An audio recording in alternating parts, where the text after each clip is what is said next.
Hello students, good morning everyone. Now students, till the previous lecture we have seen the grammatical part. Okay, but from today we are going to see your English syllabus part. That is the poems or lessons included in your English syllabus of English textbook. Okay, now in your English textbook there are some poems, there are some lessons which is in story form. आजपर्यंत आपण grammatical part पाहिला. आता आजपासून आपण आपल्या English सिलेबसचा जो काही part आहे, तुमच्या टेक्स्टबुकमधील लेसन्स असतील, पोएम्स असतील, ते पाहणार आहोत. In your English textbook there are some lesson which is in story form. तुमच्या इंग्लिश टेक्स्टबुकमध्ये जे काही लेसन आहेत ते काय आहेत, सर्व स्टोरी फॉर्ममध्ये आहेत. Now today we are going to see your first poem, that is where the mind is without fear. आज आपण तुमच्या इंग्लिश टेक्स्टबुकमधील फर्स्ट पोयम जी आहे, where the mind is without fear, ती पोयम आपण आज पाहणार आहोत. Now this poem Where the Mind is Without Fear was written by Dr. Rabindranath Tagore. ही पोयम जी आहे, Where the Mind is Without Fear, ही पोयम रवींद्रनाथ टागोर यांनी लिहिलेली आहे. This poem is written first in Bengali language.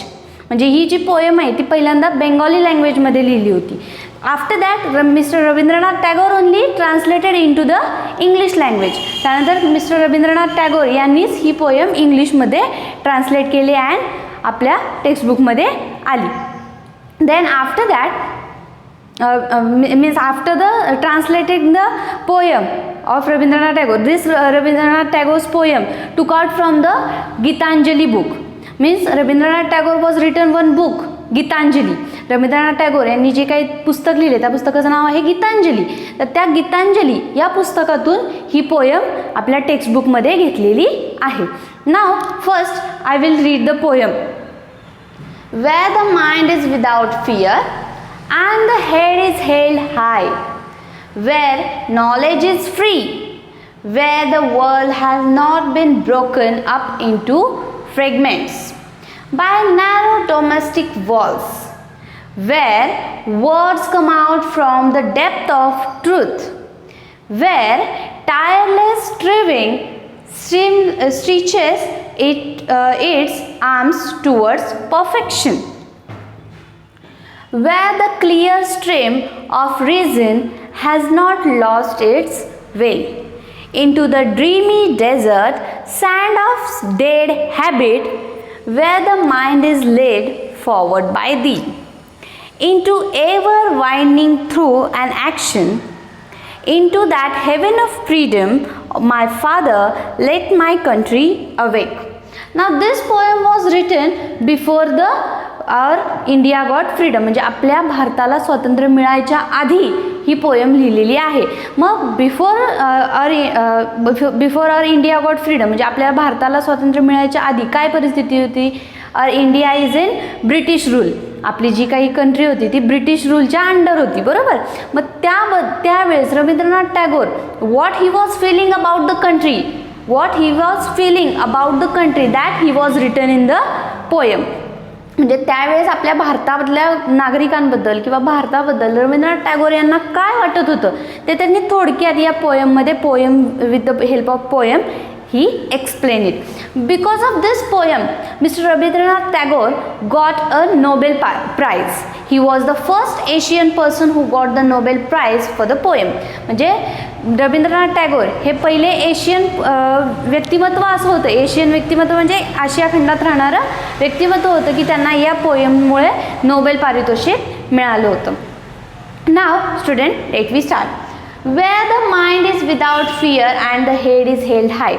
Before that, tell me the title of poem is Where the Mind is Without Fear. म्हणजे रवींद्रनाथ टागोरना असं सांगायचं आहे की वेअर द माइंड म्हणजे मन, फिअर म्हणजे भीती. Where the mind is without fear म्हणजे आपलं मन असं कुठे आहे का की ते भीतीशिवाय आहे. म्हणजे भीती व्यतिरिक्त आपलं मन आहे का कुठं, असं रवींद्रनाथ टागोरना या पोयममधून एक्सप्लेन करायचं किंवा त्यांच्या भावना व्यक्त करायच्यात.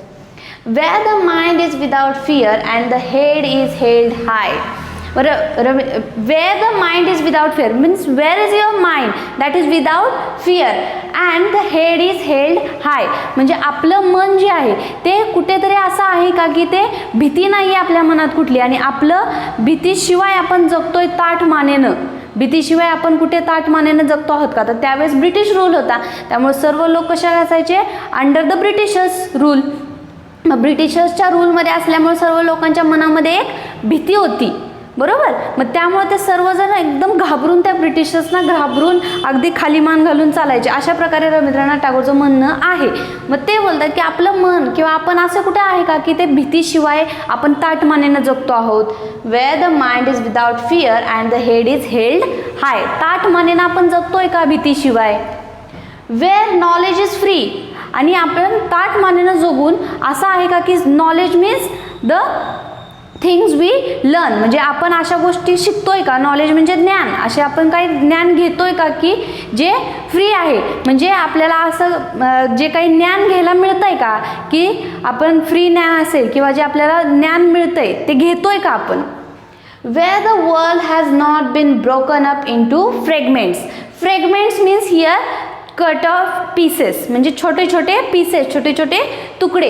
Where the world has not been broken in to fragments म्हणजे रवींद्रनाथ टागोर यांचं म्हणणं आहे की असं आहे का कुठं की जे आपलं जे काही वर्ल्ड आहे म्हणजे जे काही जग आहे जगातली लोकं आहेत ती छोट्या छोट्या तुकड्यांमध्ये कट केलेली आहेत. मग तसं नको आहे. छोट्या छोट्या तुकड्यांमध्ये कट केलेले आहेत याचा अर्थ असा की त्यावेळेस जातीभेद होता बरोबर. म्हणजे जातीभेदाशिवाय किंवा उच्च नीच असा भेदभाव न करता असे लोक जे तुकडे तुकड्यात कट केलेले आहेत म्हणजे ह्या जातीतल्या लोकांनी हे करायचं त्या जातीतल्या लोकांनी ते करायचं हे त्यावेळेस खूप प्रचलित होतं. मग रवींद्रनाथ टागोरला ते पटत नव्हतं म्हणून ते म्हणले की असं का असं आहे का कुठं की आपलं जग हे छोट्या छोट्या तुकड्यांमध्ये कट केलेलं नाही आहे किंवा असं आहे का कुठं का नाही आहे तसं. कारण की सगळीकडंच जातीभेद आहे त्यामुळे सर्व लोक हे पीसेसमध्ये कट झालेले आहेत. वर्ल्ड जे काही जग जे आहे ते छोट्या छोट्या पीसेसमध्ये कट झालेले आहे. That I don't like much असं रवींद्रनाथ टागोरचं म्हणणं आहे. By narrow domestic walls. Narrow means छोटे. डोमेस्टिक वॉल्स आपलं जे जग आहे ते एकतर छोट्या छोट्या तुकड्यांमध्ये कट केलेले आहेच पण त्या छोट्या छोट्या तुकड्यांच्या मध्ये छोट्या छोट्या भिंती असल्यासारखं सुद्धा आहे. भिंती असल्याचं म्हणणं आहे की भेद आहेत बरोबर. इथं वॉल्सचा अर्थ भेद म्हणजे एका ग्रुपमध्ये आणि दुसऱ्या ग्रुपमध्ये भेदभाव आहेत. ते भेदभाव नको आहेत त्यांना. नॅरो डोमेस्टिक वॉल्स म्हणजे इथं रवींद्रनाथ टागोरला सांगायचं की जो भेदभाव आहे जे आपल्या वर्ल्डमध्ये जगामध्ये भेदभाव जो काय आता चाललेला आहे तो नको आहे. Where words come out from the depth of truth. असं कुठं आहे का की डेप्थ ऑफ ट्रूथ म्हणजे अगदी खऱ्याच्या खोलापासून असं खऱ्याच्या खोलापासून आलेले काही words come out from the depth of truth. असे कुठे शब्द आहेत काय ते अगदी खऱ्याच्या खोलापासून आहेत म्हणजे खरं असणारे किंवा खरं वाटणारं असं काय आहे का. Where tireless striving stretches into arms towards perfection. आणि परफेक्शन म्हणजे अचूक. असं अचूक असं काहीच नाही आहे म्हणजे आपण अचूकच्या दिशेने चाललेलो आहे असं काहीच नाही म्हणजे आपण काहीच चुकत नाही आहे. अगदी जे काही करतोय ते बरोबरच्याच दिशेने चाललेलं आहे असं काहीच नाही आहे. Where the clear stream of reason has not lost its way. Clear stream म्हणजे स्वच्छ झरा. Where the clear stream of reason has not lost its way. पाण्याचा जो काही स्वच्छ झरा आहे तो त्याचा झऱ्याचा जो वे आहे तो तर चुकलेला नाही आहे. तो पाण्याचा जो स्वच्छ झरा आहे तो त्याच्या दिशेने बरोबर चाललेला आहे पण आपण काय करतोय चुकीच्या दिशेने चाललेलो आहेत असं रवींद्रनाथ टागोरचं म्हणणं आहे. Into the dreamy desert sand of dead habit. Dead habit म्हणजे एखाद्या वाईट प्रथा असतील वाईट अंधश्रद्धा असतील किंवा त्या काळी ज्या काही रूढी परंपरा असायच्या त्या. Into the dreamy desert sand of dead habit. Desert means you know. Desert म्हणजे वाळवंट बरोबर. तर रवींद्रनाथ टागोर यांनी इथं असं सांगितलं आहे की आपल्या जे काही वाईट प्रथा वाईट परंपरा रूढी ज्या काही आहेत त्या अगदी ड्रीमी डेझर्ट सारख्या आहेत म्हणजे अगदी वाळवंटासारख्या आहेत ज्या रखरखीत आहेत. त्यांना तिथं कसलीही हिरवळ नाही आहे तिथं कसलाही सुखद असा अनुभव हिरवळ अशी नाही आहे. ते डेझर्ट सारखं रटाळवाणं आहे म्हणजे रवींद्रनाथ टागोरांना त्या काही ज्या रूढी परंपरा आहेत, ज्या वाईट आहेत, त्या पटत नाही. ज्या वाईट रूढी परंपरा आहेत, ज्याच्यामुळे जातीभेद होतात किंवा इतर काही लोकांना उच्च नीच असा भेदभाव केला जातो, ते रवींद्रनाथ टागोरला पटत नाही. म्हणून ते सांगण्यासाठी त्यांनी असा वापर केलेला आहे. Where the mind is laid forward by thee. मग आपलं जे काही मन आहे ते आपण where the mind is laid forward by thee, आपलं जे मन आहे ते आपण आपल्या स्वतःच्या ह्याच्यानुसार नाही चालवत, बरोबर. आपण दुसऱ्याच्या म्हणण्यानुसार पुढे जातो, दुसऱ्याच्या म्हणण्याच्याच मागं जात जातो. into ever winding through an action. आणि आपण जे काही करतो, जे काही आपल्या ॲक्शन्स असतात त्या काय असतात, आपल्या ever winding through and action, त्यासुद्धा आपण दुसऱ्यांच्या सांगण्यावरूनच करतो. into that heaven of freedom my father let my country awake.